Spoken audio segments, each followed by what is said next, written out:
and welcome to today's live English lesson here on the AM Language YouTube channel.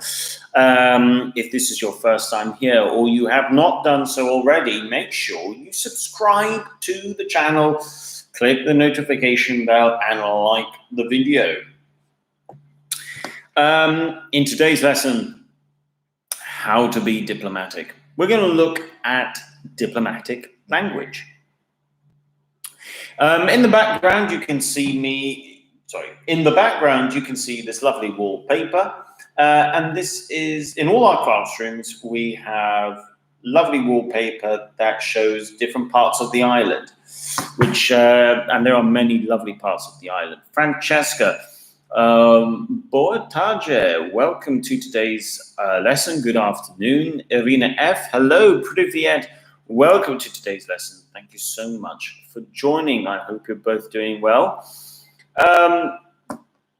So, diplomatic language. What are we talking about? Well, simply put, diplomatic language is where we can deal with, let's see, Irina F says on Facebook, the start of your live lesson is indicated at 16:45. Really?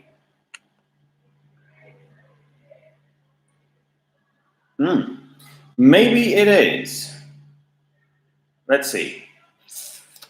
In which case, I have been going early every day. Yes, I put it at 4:45, not 4:30. Well, that's my silly mistake. Okay, well, from now on, it's 4:30. Apologies. Okay, so I told everybody the wrong time. Well, that's not very clever of me. Probably explains one or two things. Well, it is meant to be 4:30. So we'll go for a decent length today as a result. But thank you, Irina, for telling me. Well, that just shows you. I mean, I create that, so I completely forgot that I had made it 4:45. For some reason, I thought it was going to be 4:30. Anyway, let's continue. So, diplomatic language, this is really useful. It's all about how we can end up talking to people where we are talking about a difficult subject, maybe a very sensitive subject, and we need to choose our words very carefully. We might even be trying to look to calm the situation because one person might be getting very angry with what we're saying. So we need to think of our language very carefully, and we need to think of how we're going to be diplomatic. So for this, I'm going to pick a particular topic that at the moment, for some reason, is quite a big topic. People can get quite angry about it. So what I'm going to do is I'm going to use this topic to talk, to show you diplomatic language. Now, the topic that I'm going to discuss is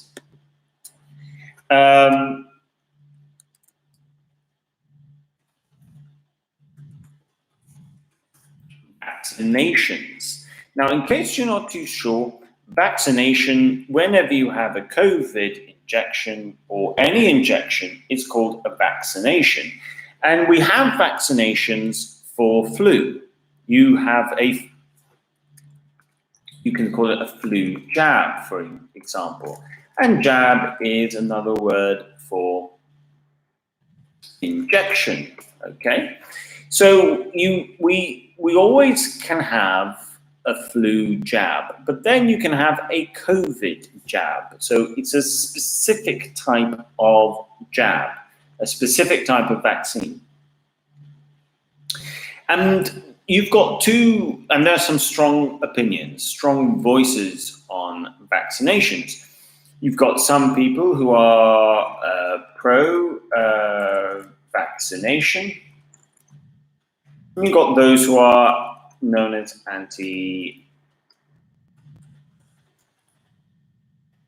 let's see.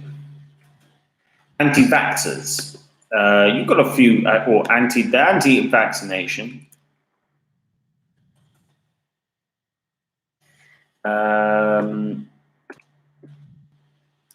And there's a strong amount, okay, so there's quite a few. So, or you can be anti-vax, you can be an anti-vaxxer or anti-vaxxers. Okay, so people who are anti-vaccination. So this can be a dividing topic, okay? People can have two different opinions. If you are pro-vaccination, you are for vaccinations. This means you think it's a good idea for people to get vaccinated. Anita, good afternoon. Welcome to today's lesson. Thank you so much for joining. Much appreciated. Buenos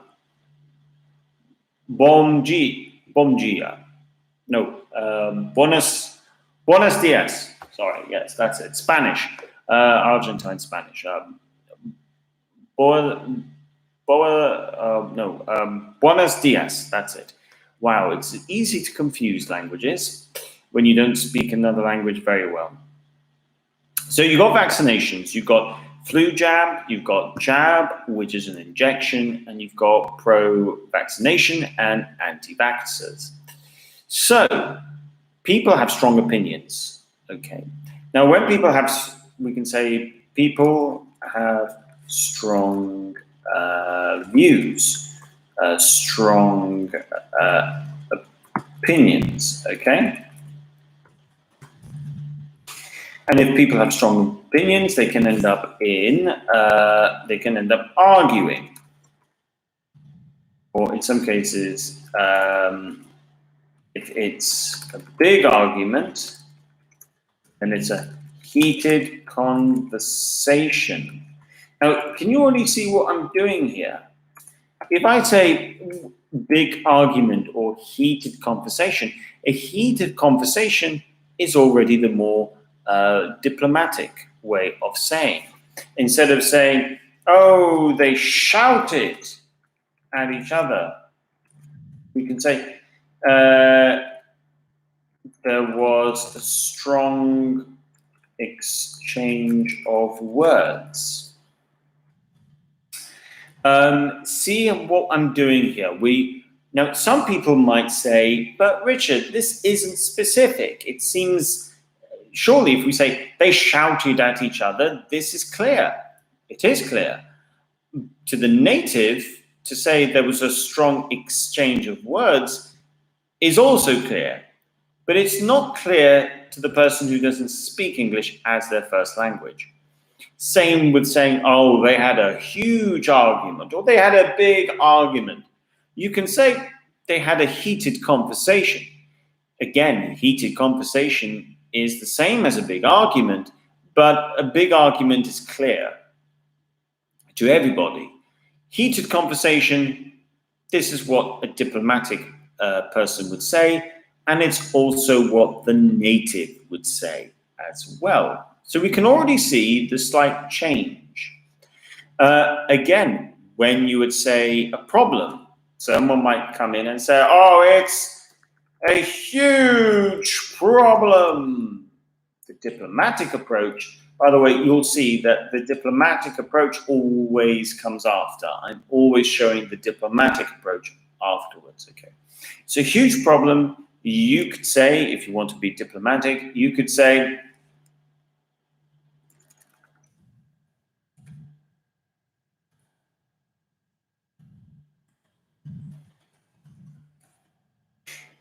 I'm going to give you two.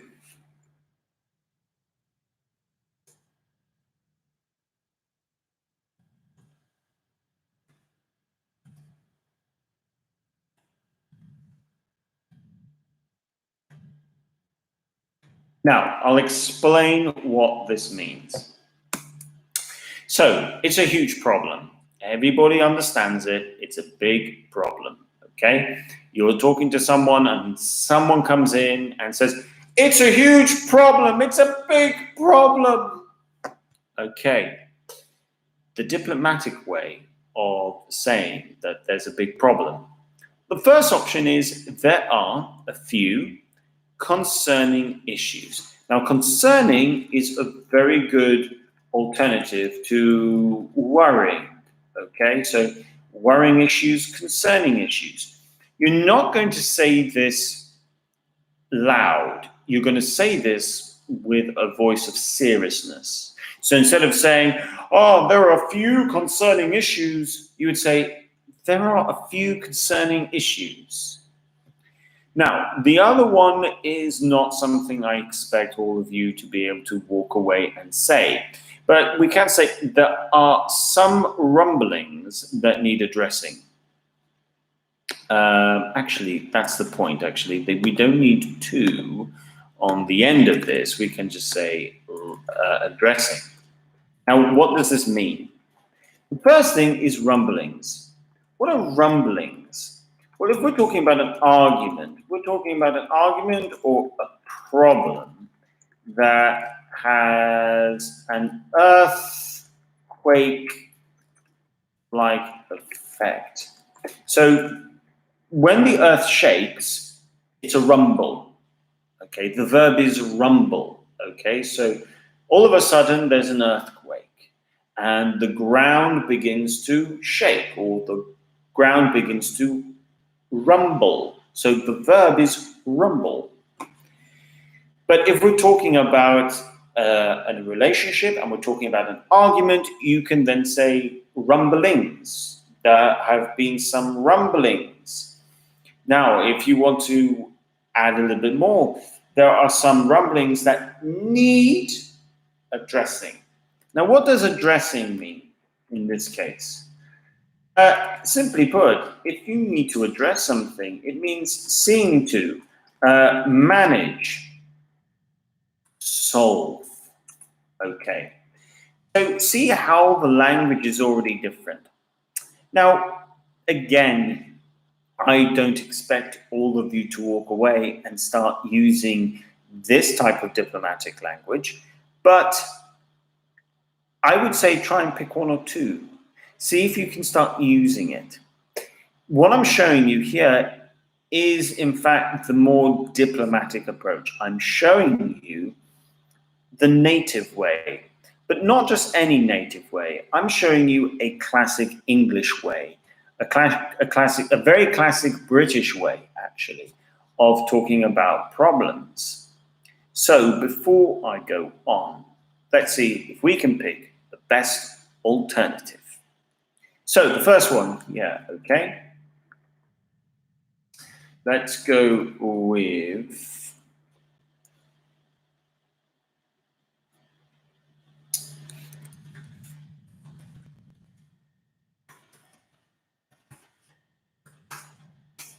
okay, they've had a big argument, and you want to say that they've had a big argument.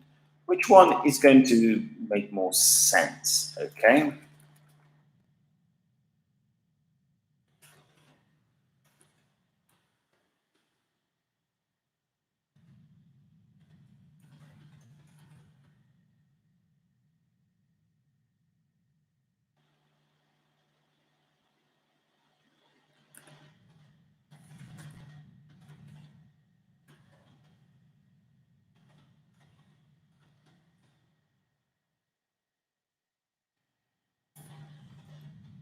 And see.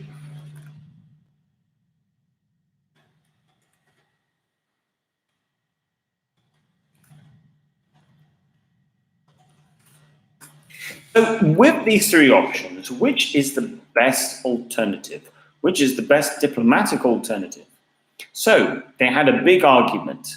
Which one should we go with? They need to address the problem. Does that really say the same thing?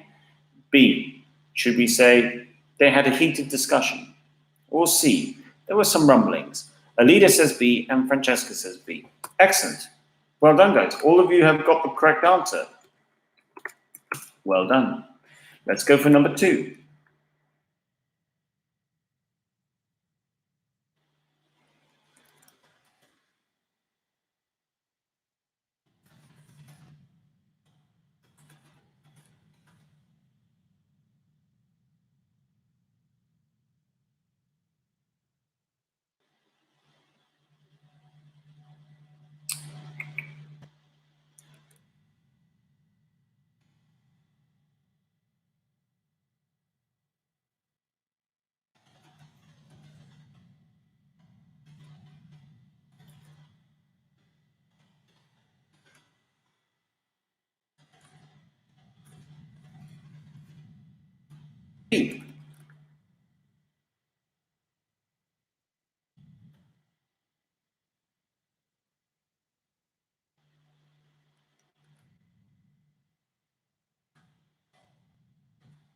C.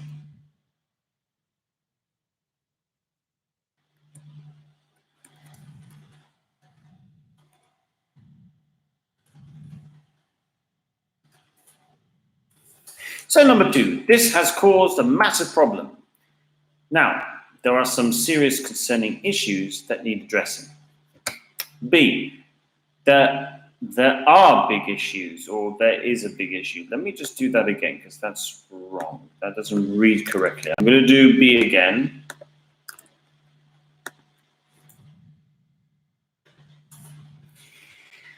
There are big issues, or finally C, there was a strong exchange of words. Francesca's come in straight away with saying A, there are some serious concerning issues that need addressing. Well, if you agree with Francesca, let me know. As always, guys, whether you're watching now or later, to follow the lesson, you need to look at the live chat comment section, the live chat section, because that's where the action happens. I'll give you guys just a couple more seconds to come in with your own answers. Okay. Remember, we're thinking about what is the best alternative in terms of it being the most diplomatic. Okay, so the answer here. Now, to say B, well, B does have the same meaning, but it's not the meaning we're going for. But it's not the most diplomatic way of saying things. We can go with A. There are some serious concerning issues that need addressing. This has caused a massive problem. If there's been a massive problem, if there's a massive problem that has been caused, then therefore there are some serious concerning issues that need addressing. So there we go.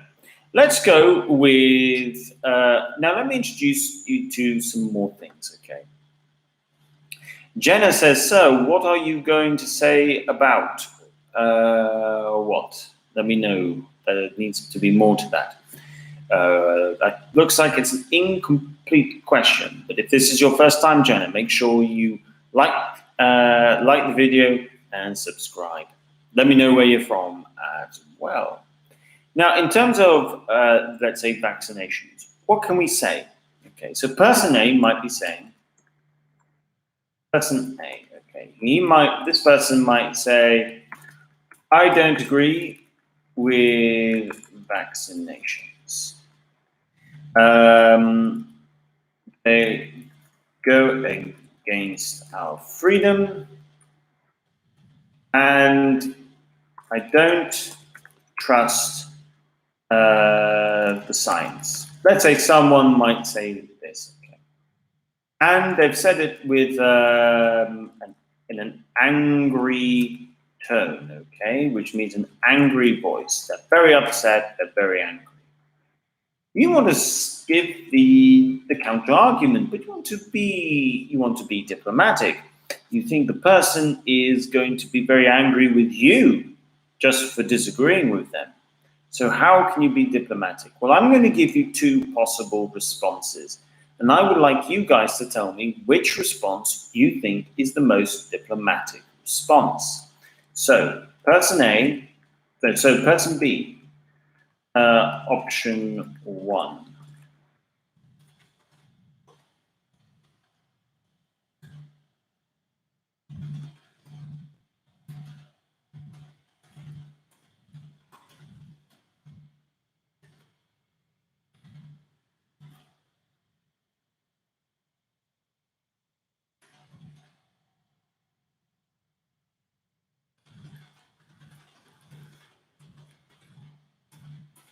That's option 1.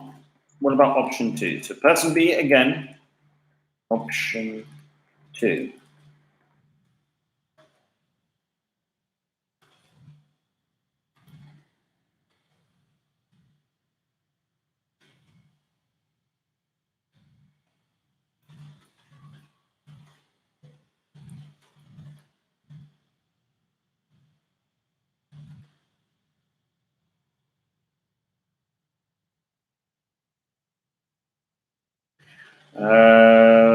Oh, I haven't finished yet.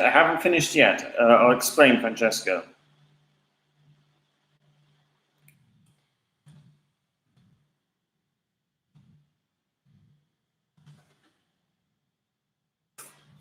Or option two, so person A is saying, I don't agree with vaccinations. They go against our freedom and I don't trust the science. And they're saying this in an angry tone. They're angry with a strong, angry voice. Now, there's two options in the way that we can respond. I would like you to tell me which response is probably the more diplomatic response. Now, option one for person B. You're being silly. You should think about others and you should trust the science. Option two.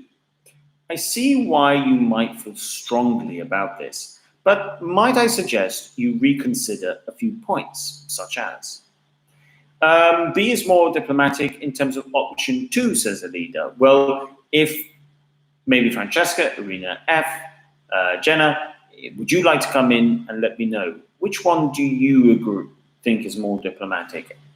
Okay, all of you are going for B. Two, excellent. Answer, yes, person B, option two. Let's now break this down. Why is this diplomatic? The first thing is this: when someone is talking about things in a really, they're very angry, there's a lot of emotion.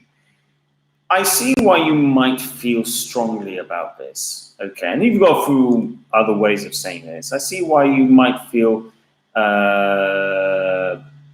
you've got a few other ways. I see why you might react strongly to this, okay? Here, simply put, this means I can understand your reaction, okay, which is also diplomatic. But this is really important language. The reason being is before going in with your counter argument, you are saying, okay, right, interesting. I see why you might feel strongly about this. I see why you might react strongly to this. You're saying, I can understand your reaction. This doesn't mean you agree with the reaction or their opinion, but you're saying that your first thought is, right, I understand what you're saying. The second bit, but might I suggest, this is so important, to give a different opinion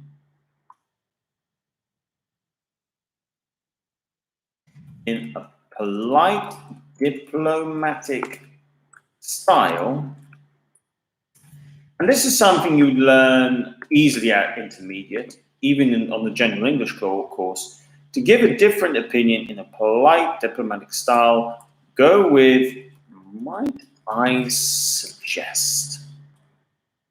You're making a suggestion in a very polite way, but it doesn't mean that you're not making your point. You are making your point. The difference is that you want the person to listen to you. And if you want them to listen to you, you need to make sure that they're not reacting to your emotions, but they're reacting to your words. Okay, so you're choosing your words very carefully. Finally, might I suggest you reconsider a few points? Now, this is so important. To reconsider, okay, a few points, such as, what does this mean to reconsider a few points? What does this mean? Let's see, you tell me. Option A.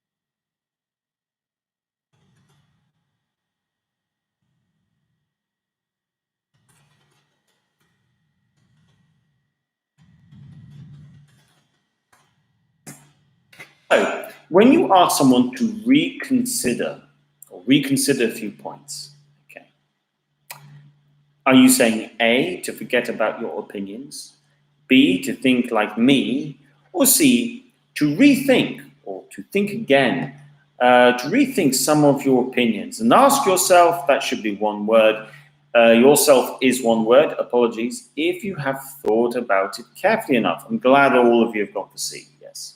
Answer C.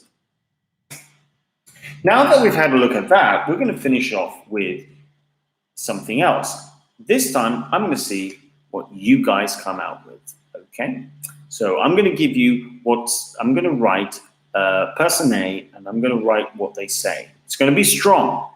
And I would like to see what you guys reply with. What would you try and respond with, okay?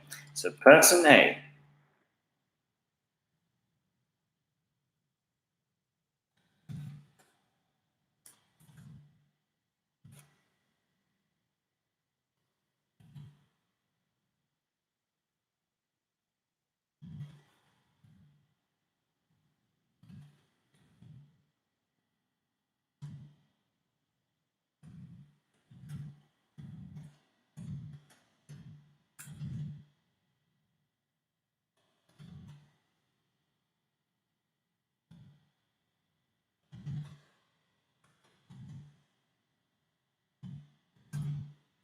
So you're in a discussion with person A. Now, person A says the vaccination passport is a stupid idea and it is taking away our freedom to travel and enjoy public places. This is an argument that some people are using at the moment. Over to you, person B. What would you reply with? So in this situation, you now need to be someone who is going to try and get them to think again. So person B is in favour. Person B agrees with the vaccine passport. So that's the role you have to play. What would you, if you are this person B, how would you reply? Think of the previous examples and think, okay, how can I reply? Let's see what you come out with. So in this case, I don't want to write it for you. I want to see what you try to write. It's so important to try and get it. And if you get it wrong, that is fine. It's better to try, get it wrong, and be corrected than not try in the first place.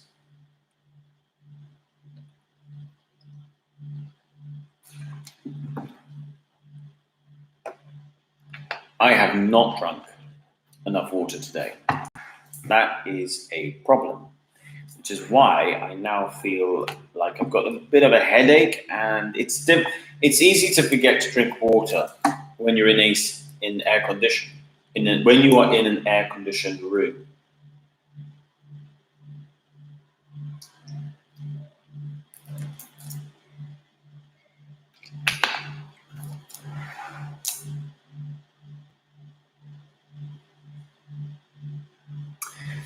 Okay, so I'm going to give you guys a few more minutes. I'm going to give you another minute to see what you guys come up with.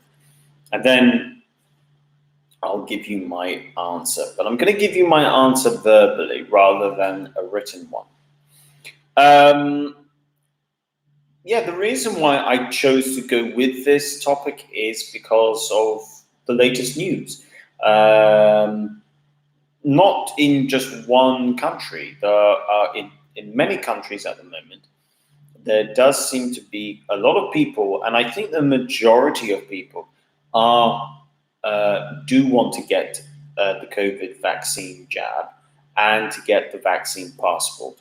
But there are a lot of people who don't want to get the vaccine passport and who think it's unfair because they don't want to get the vaccine in the first place because they don't agree with it. Perhaps they think they don't trust the science behind it, the medicine behind it, or maybe they they don't feel that they should be forced to take it. Let's see what a leader says. So if a leader were person B, a leader would say, right, I see why you might feel strongly about this, but might I suggest you reconsider a few points, such as how dangerous this virus is for people. Really, really good. Excellent. Well done. We will need the question mark at the end, because you are asking them a question, but with the exception of the question mark, a leader, perfect answer. Really good. Well done. Francesca says, I understand your opinion, but you might understand this is necessary for our... Oh, you're so close, Francesca. I'm really pleased with your effort, but you're really close. So I understand your opinion, but you might,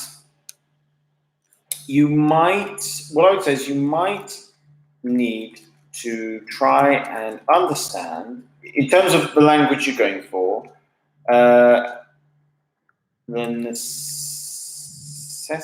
You're going with, here you'd have to go, instead of, you can go with necessity. So you've got necessary, and then you've got the noun, the necessity. So the noun of necessary, it is necessary, is necessity. So you need to understand the necessity for our public health.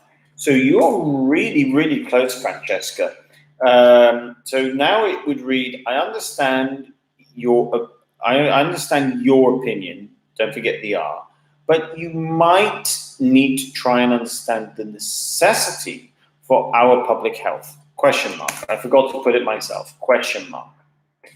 Because you're using might, so there's a question in here. Really well done. So a big thank you to Francesca, a big thank you to Alida and Arena F for your participation today. If you would like to leave your response to person A, please leave it in the comment section underneath, well, below the video as well. And if you're watching later, make sure you join us and you can watch the chat. So important. If you've enjoyed the video, like the video. Now I will be back tomorrow, same time, 7:30.